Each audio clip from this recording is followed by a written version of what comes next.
With the victory at the Battle of Bac Dang River, the Vietnamese gained independence after 1,000 years. Ngo Quyen became king and founded a new country. He issued laws and set rules for officials' clothing. However, life after independence was not as ideal as many had dreamed. The biggest problem was the lack of national unity. Local warlords across Vietnam still held power and challenged the king's authority. 6 years after the kingdom was founded, Ngo Quyen died. His sons and brother-in-law fought for the throne, further weakening the fragile new dynasty. The fourth king, Ngo Quyen's second son, faced many rebellions, and even asked to become a vassal of the Southern Han in China, making the situation worse. When he died in battle, Vietnam fell into chaos. 12 warlords rose up, each fighting for power, in what became known as the Rebellion of the 12 Warlords. Everyone expected one of these warlords to become the next ruler. But surprisingly, the winner wasn't from the capital, Dai La, or the key military region, Ai Chu. Instead, it was someone from Hoa Lu.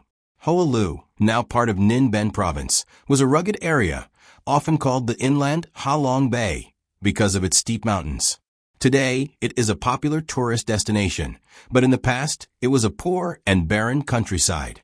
Here lived a young shepherd, named Dinh Bo Linh. His mother, a noblewoman, had been sent as a concubine to a high-ranking official. After her husband's death, she returned to her family with the young Dinh Bo Linh.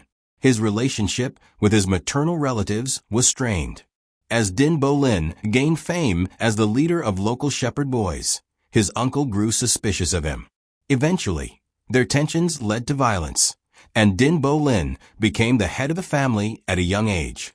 But Dinh Bo Linh was not content to be a rural leader. His leadership and wealth allowed him to gather people, and even the Ngo Dynasty began to see him as a threat. At that time, however, Dinh Bo Linh's power was too small to challenge the 12 warlords. He needed a new plan. Dinh Bo Linh turned his attention to Chern Lam, one of the 12 warlords, who had no sons. Chern Lam was a former Chinese merchant, unlike the other warlords who were mostly soldiers. This made him an outsider among the warlords' alliances. Dinh Bo Linh became Chern Lam's adopted son and showed him great respect. At first, Chern Lam saw this as a political alliance, but over time, he grew fond of Dinh Bo Linh.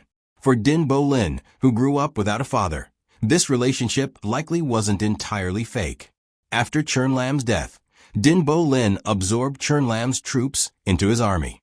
He also formed marriage alliances with several other local leaders, rising as a new power. Starting with nothing, Dinh Bo Linh had the courage to repay those loyal to him with trust. Through several intense battles, Dinh Bo Linh defeated his rivals one by one. This ended over 20 years of civil war. In 968, Dinh Bo Linh founded a new dynasty and declared himself emperor. He adopted the reign title, Tai Bin, which means Great Peace. At that time, China had just unified under the Song dynasty. Dinh Bo Linh wasn't willing to risk a war to defend his imperial title. He sent envoys to the Song court, paid tribute, and was officially recognized as king of Jiaoji by the Song dynasty. Vietnam's dual foreign policy of seeking security through the tribute system with China and securing its central position by calling itself the emperor to neighboring countries was inherited by subsequent Vietnamese kings. However, Dinh Bo Linh wasn't naive enough to think that tribute alone would prevent invasion. He moved the capital from Dai La to his stronghold in the mountains of Hoa Lu. He stockpiled weapons and food and established a system capable of mobilizing 100,000 soldiers in times of war. Through strong enforcement of laws, he subdued all forces that challenged his dynasty. These efforts led to the completion of the Vietnamese state system. Therefore, the Great Viet history, compiled in the 17th century, refers to the history before the Dinh dynasty as external history, and the period after it as the main history, marking Dinh Bo Linh's reign as the completion of Vietnam's independence.